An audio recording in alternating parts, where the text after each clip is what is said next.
வணக்கம் மக்களே. இப்போ நம்ம எங்கே இருக்கோம்னு பார்த்தீங்கன்னா ஒரு சூப்பரான இடத்துல இருக்கோம். விழுப்புரம் மாவட்டம் நரசிங்கனூர் பக்கத்தில் பூரிக்குடிசைங்கிற ஊருக்கு பக்கத்தில் பனங்காடுங்கிற ஒரு பனைமரங்களால் நிறைந்த ஒரு காட்டில் தான் இருக்கும். இங்கே பார்த்தீங்கன்னா 4ஆம் ஆண்டு பனை திருவிழா, அதாவது பனை சார்ந்த தொழில்களையும் இந்த கல் இறக்குறது அதை சார்ந்த ஒரு விவசாய அந்த தொழில்களை ஊக்குவிக்க இந்த விழா 4வது வருஷமாக தொடர்ந்து செய்கிறாங்க. இன்றைக்கி ஒரு நாள் நடக்குது. இங்கே பார்த்திங்கன்னா அதுதான் மேடை.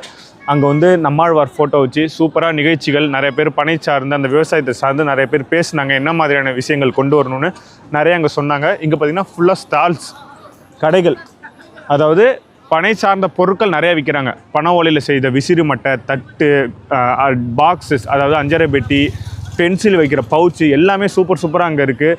அது மட்டும் இல்லாமல் நிறையா இயற்கையாக விளைந்த பொருட்களோட இந்த கருப்பு கவுனி, அந்த அரிசிகள் அதெல்லாமும் நிறையா விற்கிறாங்க. விதைகள், நாட்டு ரக விதைகள் நிறைய கொண்டு வந்திருக்காங்க விற்பனைக்கு. அது மட்டும் இல்லாமல் இப்போது சீமான் இருக்கார்ல, நாம் தமிழர் கட்சியின் ஒருங்கிணைப்பாளர் சீமான் அவரும் இந்த பனை விவசாயி, அவர்களுக்கு சப்போர்ட்டாக ரொம்ப நேரம் பேசிட்டு போனார். எவ்வளோ கார் வந்திருக்குன்னா கிட்டத்தட்ட ஒரு 300-400 கார் வந்திருக்கு. எல்லா சென்னை வெளி மாநிலங்கள்லேருந்து நிறைய பேர் இந்த விவசாயத்தை, இந்த பனை திருவிழா பார்க்க வந்திருக்காங்க. இப்போ பார்த்தீங்கன்னா ஒரு வீர விளையாட்டு நடக்க போகுதுங்க. பனைமரம் ஏறும் போட்டி. வேகமாக யார் ஏறி இறங்கி மேலே ஒரு மணி அடிச்சுட்டு இறங்குவாங்க, அந்த போட்டி நடக்க போகுது. இங்கே பார்த்தீங்கன்னா பனை மரத்துலேயே நிறைய பேர் ஏறி உட்கார்ற மாரி சூப்பராக செஞ்சுருக்காங்க. செல்ஃபி பாயிண்ட் செஞ்சுருக்காங்க. 2 பனை மரத்துக்கு நடுவில் வேறு லெவலில் இருக்குது, க்ரியேட்டிவாக இருக்குது, நிறைய செஞ்சுருக்காங்க. அவங்களாம் நம்ம சப்போர்ட் பண்ணணும். அதுபோல் எல்லா மரத்துலையும் இருந்து கல் இறக்குறாங்க. தமிழ்நாட்டிலே நம்ம ஊரில் கல் இறக்குறாங்க. காலையிலே ஒத்த மரத்து கல் குடித்தோங்க. ஆகா, செம்ம டேஸ்ட்டாக இருந்தது. கல்லை பால் குடம்லாம் நம்ம கோயிலுக்கு எடுப்போம், அதே பெரிய கல் குடம் எடுத்துகிட்டு வந்தாங்க. ரொம்பவே டிஃப்ரெண்ட்டாக இருந்தது. அந்த கல் குடம் ஊர்வலமாக ஊரை சுற்றி எடுத்துகிட்டு வந்து ஒத்த பனை மரத்துக்கு படைச்சி அதை ஊருக்கே கொடுத்தாங்க. மக்கள் போட்டி போட்டு அள்ளி ஏதோ தங்கம் கடந்தால் எப்படி எடுத்துப்போம் அது போல் எடுத்து குடித்தாங்க. சின்ன குழந்தையிலேருந்து வயசானவங்க வரையும் ரொம்ப சூப்பராக இருந்தது. போட்டி நடக்க போகுது, பனை ஏறும் போட்டி. நைட் ஆனதுக்கப்புறம் பார்த்திங்கன்னா ஒரு 1000 பேர் சேர்ந்து மாவலி, அதாவது கார்த்தி சுற்ற போகிறாங்க. அந்த ஆண் பனை மரத்து பூவிலேருந்து செஞ்சு நம்ம கார்த்திகை தீபத்துக்குலாம் சுற்றுவோம்ல, அது செய்ய போகிறாங்க. அதெல்லாம் சூப்பராக இருக்கும். நான் இதோட 2வது வருஷம் வரேன். வேறு லெவலில் இருக்குது.